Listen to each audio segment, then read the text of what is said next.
너무 스트레스인데 답답한 속마음을 말할 곳이 없다고요? 오늘도 혼자 꾹 참는 여러분들을 위해 여러분들의 이야기를 속 시원하게 다 들어드리는 여기는 오늘의 심리입니다. 폭행을 시작을 했는데 이 장면을 보던 시청자 분께서 신고를 해서 앞으로는 사실 방송 채널이 의미가 없다라는 얘기를 몇 년 전부터 고기 두 점에 헤어진 커플. 봤어. 자, 오늘 첫 번째 사연 제가 준비해왔습니다. 네. 요즘 1인 미디어 굉장히 많잖아요. 그죠. 뭐 사실 뭐 요즘이 아니라 뭐 이미 1인 미디어 시대죠. 그렇죠. 그 표현의 자유가 생긴 것도 굉장히 좋고 컨텐츠도 많이 늘어난 거 너무너무 좋은데요. 또 부작용도 적지 않다고 해요. 네. 그래서 오늘 사연 한번 소개를 해보도록 하겠습니다.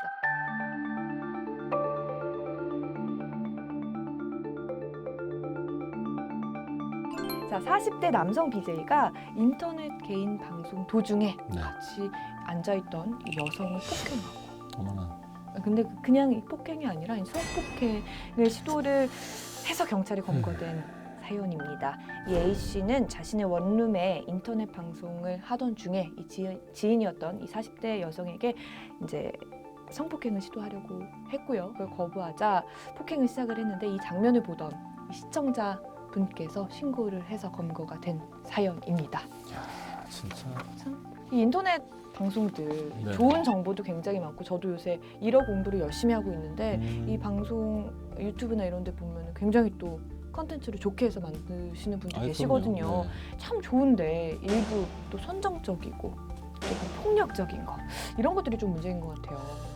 저는 뭐 사실 1인 미디어 시대가 이제는 왔고 앞으로는 사실 방송 채널이 의미가 없다라는 얘기를 몇 년 전부터 저도 이제 방송 관계자분들한테 많이 너무 들었었는데 슬프다. 좋은 변화이고 어떻게 보면 이제 세상의 변화를 정말 한 명 한 명이 다 어떤 미디어의 주인공이 되는 이런 변화들이기 때문에 저는 좋은 쪽은 많이 좋다고 생각을 해요. 근데 문제는 이제 부작용들인데 이 부작용이 우리가 상상하는 것 이상으로 심하게 나타난다라는 것들이죠. 이게 지금 말한 사건 외에도 굉장히 부작용들이 그럼요. 많아요. 네. 얼마 전에는 이 일부러 이 음주운전을 네. 하는 장면을 생방송으로 내보내는 그런 것들도 있었고요. 실제 뭐 면허 취소 수준이었다고 하는데 이분이 다시 또 복귀를 했어요. 복귀를 했는데 복귀하는 데에 사람들이 막 열광적으로 이제 가서 이 조회수를 올려주고 하니까 그게 또 돈이 되는. 그러니까 이게 이제 요즘에 그 공익 광고에서 나오는 그 멘트 중에 하나인 것 같은데 그걸 보는 분들도 공범이라는. 네. 그러니까 사실 이게 사람들이 환호해주고 그런 자극적인 소재에 대해서 좋아라 하니 그분들은 더 자극적인 걸 쫓아가고 맞아요. 그러다 보니까 결국 해서는 안 되는 짓 정확하게 얘기하면 범죄 행위까지도 하게 되는 거거든요. 이 사람들이 이렇게 이 자극적인 거 찾는 사람이 있으니까 이 사람들도 자극적인 방송을 하는 거잖아요. 요 심리 이거 어떻게 봐야 될까요? 근데 사람이란 존재 자체가 워낙 사람들 관심 받는 걸 좋아하고요. 이런 관심에 대한 욕구가 있다 보니까 사람들의 관심을 끌기 위해서 하다 이젠 해서는 안 되는 맞아요. 짓들까지 하게 되는 게 문제가 되는 거고요. 또 하나는 이게 이제 그냥 자극을 추구해서 관심을 받는 것에 끝나는 게 아니라 그게 또 하나 더해지는 게 경제적 이득이 더해지잖아요. 맞아요. 네, 수요가 공급을 창출한다라는 얘기를 하는데 사실 또 반대로 공급이 수요를 자꾸 창출하는 것 같기도 해요. 그러니까 사람의 어떻게 보면 삐뚤어진 욕구, 충동, 욕망 등등을 어느 정도는 알고 있단 말이에요. 우리가 이런 욕구들이 있고 욕망이 있고 이런 충동이 있지만 이거는 사회적으로 해서는 안 되는 거니까 하지 말자라는 사회적 협의가 이루어진 상태인데 그 합의를 자꾸 깨는 일들이 벌어지게 돼요. 그럼 야 이런 게 있대. 이런 거 대박이지 않냐라는 입소문과 함께 그걸 또 찾아가는 사람들이 생기는 거거든요. 그런 사람들이 있으니 내가 이 방송을 한다라고 이들은 얘기를 할지 몰라도 제가 볼 때는 그런 기본적인 인간에 대한 욕구는 어느 정도 다 알고 있지만 하지 않고 참고 있는 상태에서 그런 사람들이 사실은 방송에 부적합한 용어이긴 한데 그런 인간들이 그런 공급 그런 것들을 자꾸 만들어냄으로써 수요를 자꾸 창출해내는 건 아닌가라는 생각이 들어요. 사람이라는 게 원래 안정과 자극 사이에서 왔다 갔다 합니다. 예, 너무 지나치게 안정적인 삶을 살 때는 또 자극을 쫓아가기도 하고요. 자극적인 삶을 살 때는 이제는 안정하고 싶은 욕구도 생기고. 근데 일반적으로 우리가 사회생활을 하면서 대인관계를 하고 사람들과 어울려 살아가는 사람들은 삶에서 자극이 그렇게 많지가 않아요. 거의 대부분 안정 쪽에 많이 치우친 삶을 살고 있거든요. 그런 그들에게 자극에 대한 욕구는 끊임없이 있어요. 하지만 네, 적전 자극에서 끝나야 되는데 이게 범법행위라든지 해서는 안 되는 짓들까지 요 자극을 충족시키기 위해서 뭔가를 하는 거, 그 행위가 문제가 된다라고 생각을 해요. 그래서 이런 얘기가 나올 때마다 1인 미디어 자체가 문제다라고 말씀하시는 분들도 계세요. 근데 저는 그건 아니라고 생각하고 다 양면이 있는 네, 거니까요. 앞으로의 추세고 이건 당연히 가야 되는 방향이라고 생각을 하고 자연스러운 흐름이고 변화인데 다만 규제를 어떻게 잘 할 건지 아까 얘기한 것처럼 그런 정말로 나쁜 짓을 했을 때는 음란물 유포에 대한 행위 정도에서 끝나는 게 아니라 좀 더 강한 처벌을 아까 얘기한 대로 음주운전한다든지 어떤 폭력을 사용한다든지 그런 범법 행위를 했을 때는 오히려 가중 처벌을 해서 다시는 그런 일을 할 수 없도록 만드는 분위기가 좀 그런 것들이 좀 조성되지 않을까. 그러니까 그게 뭐 우리가 만들어놓은 사회 룰을 깬 거잖아요. 그럼요. 네. 아무리 뭘 한다고 그래도 기본적으로 지켜야 될 룰을 지키지 않으면 이 사회가 돌아갈 수가 없죠. 그러니까 보시는 분들도 그런 거에는 관심을 좀 안 가져주셨으면 좋겠어요. 그렇죠. 잘 안 되겠지. 다시 한번 말씀드리지만 그런 지나치게 자극적이고 불법적인 행위를 지켜보는 것 또한 공범, 같은 범법 행위를 같이 저지르는 거라는 거 좀 생각을 해주셨으면 좋겠습니다. 자, 이번 사연은 남녀노소 사랑을 안다면 모두가 궁금해하는 연애 관련 사연입니다. 네, 오늘 어떤 사연일지 함께 만나보시죠. 네. 저는 동갑인 남자친구와 1년째 연애 중인 평범한 직장인입니다. 제 남자친구는 멋있고 다정하고 센스 있는 정말 괜찮은 사람이라 제 마음에 쏙 듭니다. 단 한 가지 단점은 빼고는요. 저희는 연애를 시작하고 지금까지 쭉 데이트 통장을 사용하고 있었어요. 이 대학생 때나 데이트 통장을 써봤는데 이 나이 30에 조금 새삼스럽긴 했지만 이 남자친구의 데이트 통장 제안에 흔쾌히 그러자고 했습니다. 경제관념 확실하고 이 허투루 돈을 낭비하지 않는 남자친구가 이 멋있어 보이기도 했었거든요. 그런데 그게 저의 콩깍지 때문에 멋있어 보였던 것 같습니다. 하루는 식당에 갔는데요. 야, 나는 단품을 시키는데 자기는 정식을 시키면 좀 그렇지 않아?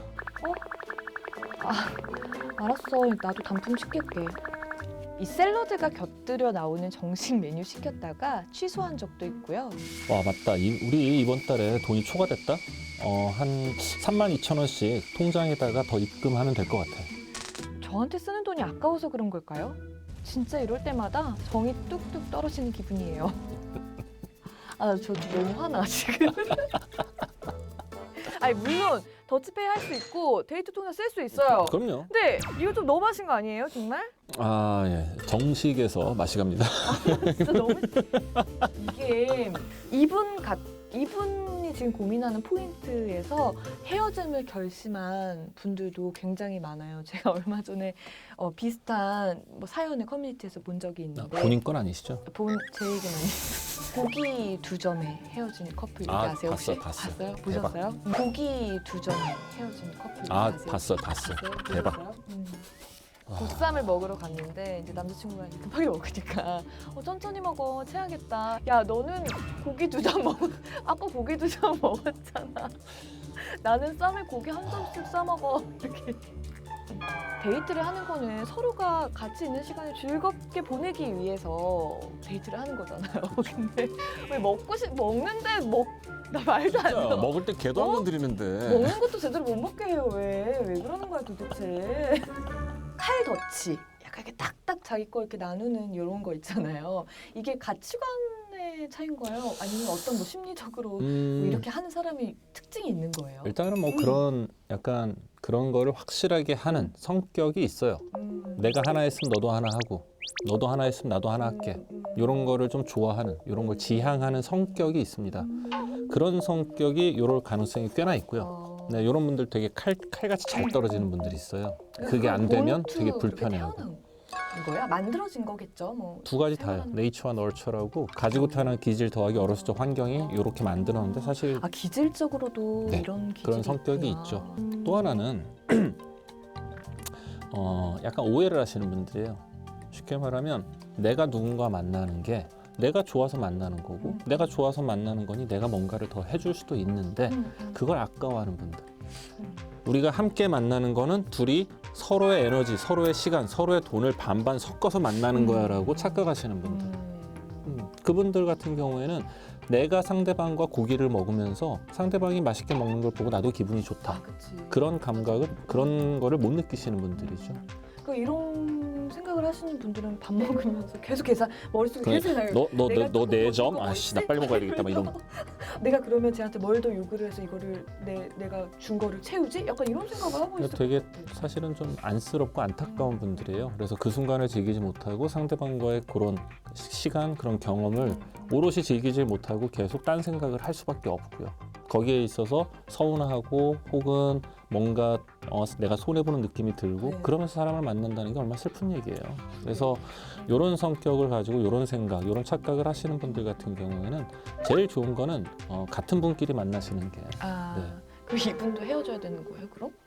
이미 헤어지지 않으셨어요? 아, 정이 떨어졌어요. 아 그럼 헤어지시겠네. 뭐 제가 말하지 아니 않아도 무슨 뭐. 결론이 나 상담을 받았는데 너무 명쾌하긴 한데 아니 왜냐면 이게 헤어지셔야 되는구나. 아니 저는 항상 이렇게 얘기합니다. 계속 잘 만나는 것도 하나의 방법이고요. 잘 헤어지는 것도 하나의 방법이에요. 이게 저희가 이제 그 부부 치료, 부부 세라피 할 때도 똑같이 얘기하는데 부부 치료의 목적이 그래도 화해하고 행복하게 잘 사세요가 꼭 목표는 아니에요. 잘 사는 것도 목표지만 잘 헤어지는 것도 또 하나의 목표일 수도 있는 거거든요. 그래서 이분 같은 경우에 이미 정도 떨어졌다라고 이런 사연 보낼 정도면 제가 볼 땐 맘 정리 끝나신 그러니까 분이에요. 회복이 잘 안 되죠. 아, 여기서 좀 생각해봐요. 남자친구 얼굴 볼 때마다 그 생각이 날 텐데. 정신 못 시켜 먹게 하고 밥 먹는 거 갖고 구박한다고. 네. 사랑한다면 상대방 입에 들어가는 고기 한 점도 사랑하시기를. 근데 이게 참 그래요. 그러니까 이런 얘기들이 나올 때마다 좀 이렇게 안타까운 느낌이 많이 드는 게 사실 내가 누군가를 이성으로 만나서 그 사람을 사랑하는 거는 정확하게 얘기하면 조금 냉정하게 얘기를 하면 내가 좋아서 하는 거고요. 내가 나를 위해서 한 선택이거든요. 그걸 마치 내가 상대방을 만나주는 것처럼 상대방에게 내가 뭔가를 투자하는 것처럼 그런 식으로 생각을 안 하셨으면 좋겠어요. 그래서 누군가와 함께 시간, 경험 그런 공간을 공유할 수 있다는 건 굉장한 축복이거든요. 네, 그런 축복을 충분히 좀 즐기셨으면 좋겠습니다. 많이 배웠다 진짜 오늘도. 연애 상담할 이거 연애 상담 코너가 제일 재밌는 것 같아요. 그렇죠. 이 사연이 제일 재밌어요. 네, 우리 연애 상담 코너에 조금은 좀 더 정상적인 분들의 사연이 올라왔으면 하는 바람도 있습니다. 네.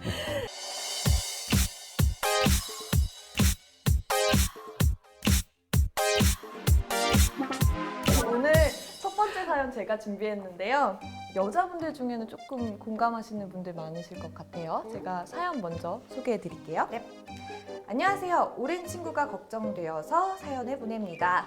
제 친구는 여자인 제가 봐도 굉장히 예쁩니다. 반면 저는 좀 평범하지만 스스로 외모에 스트레스를 받는 편은 아니에요. 그 친구는 고등학교 다닐 때 같이 길거리를 다니다 보면 캐스팅 명함을 받는 일도 많았고 남자들한테도 인기도 많아요. 인간의 욕심은 끝이 없어서일까요? 정작 친구 본인은 자기의 모습이 마음에 들지 않는 것 같았어요. 처음에는 필러나 보톡스 같은 시술로 시작했는데 주기적으로 코에 계속 필러를 맞느니 수술이 낫겠다면서 작년에는 결국 코 수술을 했고요. 요새는 또 마음에 안 드는 게 있는지 거울을 붙들고 삽니다. 나 눈이 좀 흐릿해 보이는 것 같아. 또렷하게 좀 찝는 거 알아볼까? 야, 너 안 해도 예뻐. 아니야, 세상에 예쁜 사람 얼마나 많은데. 그리고 희진아, 네가 더 예쁘지. 나 요새 좀 술 자주 마셔서 그런지 살도 좀 찐 것 같고 효소가 좋다던데 그거 좀 알아볼까? 누가 봐도 마르고 예쁜 제 친구. 365일 다이어트를 하는 건 물론이고 늘 성형 카페에서 정보를 찾겠다면서 핸드폰을 붙들고 삽니다. 이러다가 계속 성형을 하거나 굶어서 건강도 안 좋아질 것 같아 걱정이에요. 제가 어떤 조언을 해주는 게 좋을까요? 근데 이게 지금 희진 씨 명기자님이 가져온 사연, 네. 그 친구가 은나래 씨는 아니죠? 눈을 또렷하게 찝는 걸 알아볼까? 이거. 제 눈이 그렇게 마음에 안 드세요? 제 눈이 그렇게 마음에 안 드세요? 왜 이렇게. 친구 본인이 불만족이라는데 자꾸 안 해도 돼. 야, 너 예쁜데 뭘 더 해라고 하는 친구가 전 이해가 더 안 되긴 하거든요. 그러니까 그 기준은 다 다른 거잖아요. 그러니까 친구기 때문에 정확히 보면 너가 어디가 그렇게 마음에 안 드는데? 해서 한번 들어보고 아 이렇다고? 그러면 한번 병원 가서 상담이라도 받아봐 라고 얘기를 하는 것과 야 너 지금도 예쁘고 안 해도 돼 안 해도 돼 자꾸 안 해도 된다고만 얘기하는 본인은 거예요. 어디가 마음에 안 드시는데요? 저도 많죠. 저도 마음에 안 들어요. 저 약간 광대뼈 이런 쪽도 마음에 안 들고 은나야 예뻐. 은나야 예뻐. 안 해도 돼. 할 거란 얘기는 아닌데 뭐 아니 불만족하는 사람들 많으니까 자기 외모에. 약간 좀 사회적 시선의 문제도 있는 것 같아요. 그러니까 이제 사회적 시선이 여성으로 하여금 외모에 좀 더 많은 관심 혹은 좀 더 외모를 꾸미게끔 만들었다라는 게 과거의 시각이라고 저는 생각을 하거든요. 아 과거의 시각으로. 네, 그러니까 여성이 어떻게 보면은 선택을 받는 쪽 혹은 경제적인 어떤 활동을 할 수 없는 상황 속에서는 어쩔 수 없이 여성의 외모가 좀 더 부각이 될 수밖에 없었지만 지금은 이제는 시대가 변하면서 여성들의 사회 진출도 늘어나고 여성들의 경제 활동도 과거에 비해서 엄청나게 늘어나고 지금도 성평등 지수가 다른 나라에 비해서 우리나라 낮다고는 하지만 어쨌건 과거에 비하면 여성들의 그런 사회적인 역할 등의 변화가 왔는데 그럼에도 불구하고 자꾸 본인의 다른 여러 가지 것들 중에서도 외모에만 집착을 한다 그러면은 그거는 그 개인의 문제가 좀 더 크지 않을까라는 생각을 해봐요. 제가 이제 그 성형 혹은 뭐 외모 변화 이런 관련된 방송을 한 만 5년 정도 했었는데 그때 쭉 보면서 느낀 게 처음에 2012년도, 11년도에 할 때만 하더라도 대부분 지원자분들이 여성분들이었거든요. 근데 점점점 해서 나중에는 맨미남이라고 그래가지고 남자분들의 지원도 굉장히 많이 늘어나게 됐었어요. 그러니까 이게 과거의 여성과 남성의 차이 혹은 여성상과 남성상의 차이가 이제는 조금 희석이 돼서 현재 우리가 살아가는 사회 속에서는 남자나 여자나 외모에 대한 관심이 더 올라가고 더 많아지는 건 사실인 것 같긴 해요. 맞아요. 근데 제가 이 사연을 보면서 느끼는 거는 이 사연을 보내신 분 같은 경우에는 이 사연 속의 주인공보다 외모가 평범함에도 불구하고 본인은 외모에 대한 스트레스를 거의 안 받는다고 그랬거든요. 바꿔 얘기하면 이 사연을 보내신 분은 외모 이외에 다른 곳에서 자신의 자존감을 많이 찾고 있단 말이에요. 근데 이 사연 속의 주인공인 그 이쁘시다는 그분은 외모밖에 없는 느낌이 들어요. 그럼 이분은 외모 콤플렉스가 있으신 건가요? 정확하게 얘기하면 객관적으로는 굉장히 이쁘다고 얘기되겠고 뭐 캐스팅 명함도 받고 남자들도 되게 좋아한다 했지만 본인 스스로는 본인 외모에 대한 불만족이 생긴 이유가 본인을 구성하고 있는 여러 가지 면 중에서 외모밖에 이 친구가 자존감을 찾을 수 있는 곳이 없다라는 거죠. 외모에서만 본인의 자존감을 찾다 보니 외모가 마음에 안 들었을 때 모든 게 무너지는 느낌이 드니까 이 외모를 자꾸 더 가꾸려고 더 변화시키려고 노력한다는 느낌이 많이 들거든요. 그런 부분이 좀 안타깝죠. 저도 드는 생각이 가장 손쉽게 내 자신을 바꿀 수 있는 게 성형인 것 같아요. 그렇죠. 힘들고 어려울 때 뭔가 상황을 바꿔보고 싶잖아요. 내가 노력을 해야 되는 부분이 있는 건데 돈 가지고 성형수술하면 제 눈에 확실하게 변화가 보이니까 자꾸 이런 거를 찾게 되는 건 아닌가 하는 좀 그런 마음도 드네요. 그런 거는 근데 건강하진 않은 거잖아요. 그런 마음에서 하는 거는. 지금 명 기자님 말씀하신 거 되게 중요한 부분인데 본인의 어떤 부분을 갖고 나가고 본인의 좀 더 변화시키기 위해서 본인의 노력이 들어간 것과 그렇지 않은 것은 차이가 꽤나 크거든요.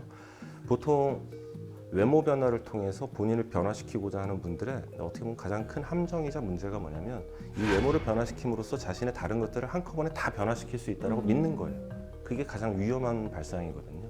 제가 아까 얘기했던 과거의 그 프로그램에서도 수술 전에 본인의 내면이 단단했던 친구들 같은 경우에는 그 친구들은 수술 이후에 굉장히 날개 단 듯이 더 잘 지내는 분들도 많이 있어요. 다만 모든 것이 본인의 외모 때문이고 외모 때문에 내가 이렇게 힘들다라는 외모의 모든 것을 다 투사했던 분들 같은 경우에는 외모 변화 이후에 이전과 특별히 변화되지 않는 삶 혹은 오히려 그때보다 더 힘들어지는 삶 속에서 좌절감을 어마어마하게 느끼고 오히려 더 우울해지는 경우들도 많이 봤거든요.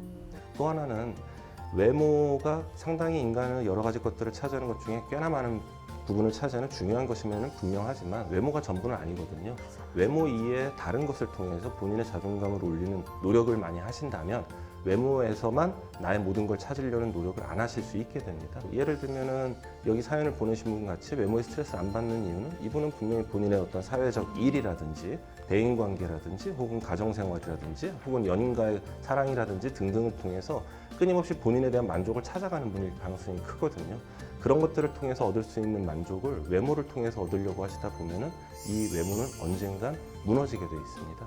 이런 두 가지만 좀 조심하시면 좋을 것 같습니다. 자, 그래서 미의 기준을 다른 데서 찾지 말고 네. 자기 본인에게서 찾자. 네, 아주 건강한 마지막 멘트로 마무리하겠습니다. 그럼 다음 고민 사연으로 넘어가 볼까요? 네. 이번 사연은 알면 아는 대로 어렵고 또 모르면 모르는 대로 모르겠는 그런 연애 고민 시간입니다. 제가 준비해봤는데요. 사연부터 한번 읽어볼게요. 저는 26, 이제 막 사회생활을 시작하는 사회초년생입니다. 얼마 전에 회사 안에서 남자친구가 생겼는데요. 저와는 15살 차이가 나요. 정작 저는 나이 차이에 별 생각이 없는데 주변 친구들은 저마다 한 소리씩 하곤 합니다. 아, 은나래야, 우리 이제 막 회사 들어왔고 너 당장 결혼할 거야? 결혼할 것도 아닌데 아니 남자 15살이면 몇 살이신 거야? 41. 아니 근데 막 이분이 뭐 결혼하자고 안 해? 뭐 그냥 잘 모르겠는데? 야, 내 생각에 그냥 네가 어려서 만나는 거야. 솔직히 나도 어린 여자 좋다. 친구들이 한마디씩 거드는 게 좀 짜증나긴 했지만 저도 고민이 되긴 했어요. 정말 저는 지금 당장 결혼할 생각도 없고 오빠도 제가 그냥 어려서 만나는 건가 하는 그런 생각이 들었거든요. 생각해보면 저는 단 한 번도 동갑이나 연하 남자친구를 만나본 적이 없더라고요. 적게는 4살 차이부터 지금 15살 차이까지 늘 나이 차이가 많이 나는 연애만 했던 것 같아요. 동갑내기 친구들만 봐도 애들 같아서 별로 남자로 느껴지지 않거든요. 나이 차이가 많이 나는 연애만 하는 것 제가 이상한 건 아니겠죠? 아니 근데 간혹 이런 분들 계시는 것 같아요. 연상만 있어 만나거나 연하만 만나거나 있어 남녀 구별 안 하고도. 있어. 근데 저 궁금하긴 해요. 그렇게 연상만 만나는 사람, 연하만 만나는 사람 이런 어떻게 사람들을 만나세요? 연상만 만나요? 연하만 만나요? 저는 안 가리시네. 뭘 안 가려요. 저도 확실한 취향이 있긴 있는데 저는 좀 비슷한 사람을 좋아해요. 그러니까 동갑 혹은 나이 차이 많이 안 나는 사람. 그러니까 약간 한두 살 위로. 근데 또 연하는 약간 못 만나고. 명 기자님. 전 항상 많은 사람. 아 진짜? 근데 이 정도 차이 나는 분은 못 만나요. 그럼 얼마나? 7살? 10살? 10살이어도 많다. 그래서 약간 저는 연애를 하면서 이 사람이 나의 세계관을 되게 넓혀주길 바라는 게 있었나 봐요. 배울 게 많고 내가 성장한다는 느낌이 들고 이왕이면 내가 가지고 있는 세계도 이 사람하고 사귀면서 넓혀주고 싶고 이런 게 강해서 약간 항상 나이가 많은 분들을 찾았었는데 지금은 약간 나이가 많아도 나랑 비슷한 것 같거든요. 나이가 많아도 나랑 비슷한 것 같거든요. 그러니까 내가 20살 때는 나이 많은 오빠들이 아는 것도 많고 너무 멋있고 막 이랬는데 지금 보니까 뭐 그냥 다 뭐 내가 따라잡은 것 같아 이제. 이제 그럴 수도 있는 나이야 이제 우리. 명 기자님이 먹을 만큼 먹어서 그래요. 아, 표현을 그러지 마세요. 약간 이제는 조금 그래서 약간 좀 생각이 달라지고 있어요. 굳이 뭐 연상만 고집할 게 아니다. 뭐 이런 생각. 근데 사실 이게 어렸을 때는 나이에 대한 이런 기준들이 있는 것 같아요. 어렸을 때는 왜냐면 그건 그래. 20살, 21살 이럴 때는 5살, 6살 차이만 해도 엄청나게 많아 맞아요. 보이고 맞아. 20대 초중반 때 30대를 보면 완전 아저씨 아줌마로 느껴지는데 나이를 먹어가면서는 나이가 큰 의미가 없다는 게 이제 없다고 생각들을 많이 하시는 것 같고 사람이 더 중요한 것 같고요. 사실 두 분을 딱 들으면서 느끼는 게 네. 은나래 씨 같은 경우에는 연애를 통해서 재밌게 놀기를 바라는 그러니까 남자친구와 함께 뭔가를 계속 같이 즐기고 놀고 이런 거를 좋아하는 것 같고요. 그러다 보니까 또 나이 또래도 비슷한 연하는 싫지만 한두 살 위의 오빠 정도 혹은 친구처럼 지내는 사람과 네. 같이 노는 걸 좋아하는 것 같고 명 기자님 같은 경우에는 연애를 하면서 상대방을 통해서 내가 좀 발전할 수 있고 내가 존경할 수 있는 사람을 또 좋아하는 것 같고 이런 차이가 있는 것 같아요. 이게 나이의 문제가 아니라 내 연애관 혹은 내가 어떤 사랑을 하고 싶은지에 따라서 선택하는 폭이 좀 달라지는 것 같거든요. 근데 성격 차이긴 한데 여자분들 중에서도 내가 다 이끌어야 된다. 이런 분들이 연하의 남자친구를 꽤 만드는 것 같은데? 아니, 그것도 또 그건 아닌 것 같아요. 왜냐하면 나이 차이가 난다 하더라도 여성이 좀 더 적극적일 경우에 남성이 또 패시브하게 그냥 수동적으로 따라다니는 남자들도 있는 거고요. 그리고 오히려 연하의 남자친구를 만나는 여성 중에서는 굉장히 연하지만 그 남자한테 여자로서 보여지고 싶어하고 굉장히 애교 부리는 걸 좋아하는 분들도 분명히 있거든요. 그러니까 그거는 제가 볼 땐 나이 차이의 문제가 아니라 그냥 성격의 차이라고 생각을 해요. 케이스 바이 케이스. 케바케고 강한 성격을 가진 사람이 강한 성격을 가진 사람하고만 만나지 않으면 되거든요. 맞아. 이런 경우에는 이제 불타다가 재만 남죠, 정말. 진짜 파국이고 파멸이. 한 명이 이끌면 한 명은 따라가는 이런 성격이 제일 잘 맞아요. 네. 아니 근데 뭐 경험담인가요? 강렬하다. 너무 아니 근데 별로였어. 그럼 불 같은 분 두 분이 만나면 세계 사랑하는 거 아니에요? 그래서 세계 사랑은 대부분 비극이죠. 아, 세기의 사랑. 네. 그러네요. 그래서 얘기했잖아요. 불타다가 재만 남는다니까요. 불도 안 탈 수도 있어.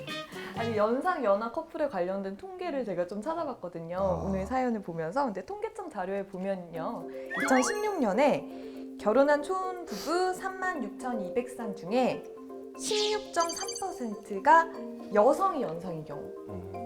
그러니까 동갑인 경우를 넘어섰더라고요. 동갑은 몇 %였죠? 그러니까 동갑 커플이 15.9%였는데 지금 여성이 연상인 경우가 16.3%. 이게 1990년대랑 비교를 좀 해보면요, 한 2배 가까이 늘어난 수치라고 하더라고요. 과거에는 이제 남성 연상, 그다음에 이제 동갑, 여성 연상 이런 순서였다면 지금 좀 순서가 바뀐 거죠. 뭐 사회가 달라진 것도 확실히 한몫을 하지 그렇죠. 않았을까 네. 싶은데 김삼순 기억하세요? 내 이름은 기억하죠. 김삼순이 되게 노처녀로 나오잖아요. 근데 그게 30살. 30살이었대. 너무 충격적이었어. 아무튼 중요한 거는 사회가 변해서 그래요. 사회 변해 결혼 정년기도 늦어지고 있고, 사실 이 과거에는 연상연하 커플이라고 그러면 누구나 자연스럽게 여자가 연상인 경우에만 연상연하 커플이라는 얘기를 쓰게 됐거든요. 왜냐하면 과거에는 남자가 연상인 경우가 너무 일반적이고 당연시 여겨졌기 때문에. 근데 사실 지금 통계에도 얘기하지만 여성의 연상이 점점 늘어나고 있는 추세이고, 바꿔 얘기하면 남자가 연상인지 여자가 연상인지 크게 의미가 없다라는 얘기예요, 이제는. 사랑하는데 뭐 국경에 그죠? 뭐 국경도 상관없고 나이도 상관없어요. 너무 걱정하지 마세요. 이분은 정말로 그냥 본인이 좋아해서 만나는, 그리고 본인을 좋아해주는 그 남자친구와의 관계만 집중하시면 될 것 같고요. 제발 주변에서 이런 쓸데없는 걱정, 고민, 불안을 만들어내는 친구들의 참견은 좀 없었으면 좋겠습니다. 알아서 잘하겠죠. 네, 알콩달콩 예쁜 연애 잘 하시기 바라고요. 혹시 다른 일로 고민인 게 생기면 저희한테 사연 네, 주시면 둘 사이에 문제가 있을 때는 연락 주십시오. 그러면 네. 헤어져야 될지 만나도 되는지 정확하게 알려드리겠습니다. 네, 그러면 저희는 다음 주에 또 다른 고민 사연 들고 여러분들 찾아뵙도록 하겠습니다. 다음 시간에 만나요. 안녕. 안녕. 좋은가?